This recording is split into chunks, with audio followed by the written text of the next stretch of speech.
In this tutorial video I will show you कि आप किस तरह जीमेल में अपनी ईमेल्स को स्टार करके ऑर्गेनाइज कर सकते हैं। Because I am Jain and you are watching Techpedia by Jain. Emails को स्टार करने से ये होता है कि आपकी ईमेल्स ऑर्गेनाइज हो जाती हैं और वो जो आपकी इंपॉर्टेंट ईमेल्स होती हैं उनको आप सेपरेट कर देते हैं अदर ईमेल्स से। In the first step we will open Gmail. इसके बाद हमारे पास इनबॉक्स ओपन हो जाएगा। अब हमने जो भी ईमेल सेलेक्ट करनी है, स्टार करनी है, हम ऐसा करेंगे कि उसके बिल्कुल लेफ़्ट साइड पर हमारे पास ऑप्शन है स्टार बना होगा, हम इस पर क्लिक करेंगे और ये शो करेगा that our this email has been starred.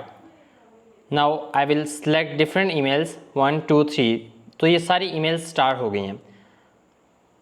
Now the question is कि किस तरह हम अपनी स्टार की हुई ईमेल्स को सेपरेटली देख सकते हैं।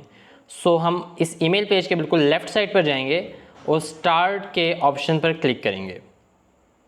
हेयर वी आर, जहाँ हमारी तमाम स्टार की हुई ईमेल्स शो हो जाएंगी।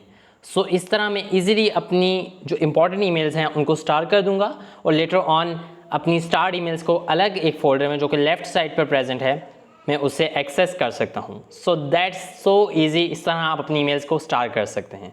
If you find this video helpful, don't forget to like, share and subscribe our channel for more such videos. See you in the next video. Thanks for watching.